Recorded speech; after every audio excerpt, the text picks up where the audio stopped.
कहानी का शीर्षक एक दाने की कीमत। उत्तर प्रदेश के एक गांव सुरजनपुर में एक लड़का रहता था, नीलू, जिसकी उम्र करीब 12 साल थी। उसका परिवार गरीब नहीं था, बल्कि गांव के सबसे अमीर लोगों में से एक था। उसके पिता राम सेवक जी बड़े किसान थे और उनके पास खूब अनाज, गाड़ी, नौकर चाकर सब कुछ था। नीलू को खाने में बहुत नखरे थे। कभी सब्जी नहीं पसंद आती तो कभी रोटी साइड में रख देता। चावल की प्लेट अधूरी छोड़ देना तो आम बात थी। घर में काम करने वाली बाई उसे बार बार समझाती, बाबूजी, अन्न का अनादर मत करो, भगवान नाराज होते हैं। लेकिन नीलू हंसकर टाल देता, भगवान को क्या पड़ी है मेरी प्लेट की।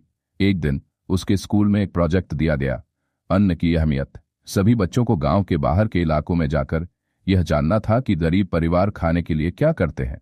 नीलू ने सोचा, मजेदार प्रोजेक्ट है, चलो घूम भी लूंगा। वह अपने शिक्षक के साथ गांव से 5 किलोमीटर दूर एक बस्ती में गया, जहां बहुत गरीब लोग रहते थे। वहां उसने जो देखा, उससे उसकी सोच बदल गई।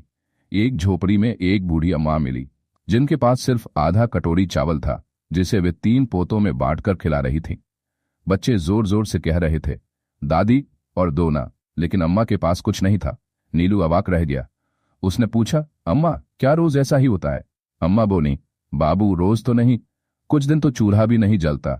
जब भगवान दया करता है या कोई भला आदमी कुछ दे देता है, तभी कुछ मिलता है। नीलू को याद आया कि उसने कल ही मटर पनीर की थाली यूं ही छोड़ दी थी, क्योंकि मूड नहीं था।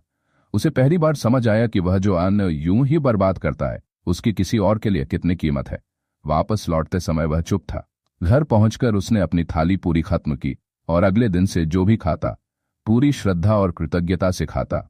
उसने स्कूल में प्रोजेक्ट प्रेजेंटेशन के दौरान कहा, अन्न के हर दाने में किसान का पसीना, सूरज की तपिश और धरती माँ की ममता छिपी होती है। जो अन्न मेरे लिए आम है, वह किसी के लिए सपना है। अब मैं कभी अन्न का अनादर नहीं करूंगा और आपसे भी यही उम्मीद।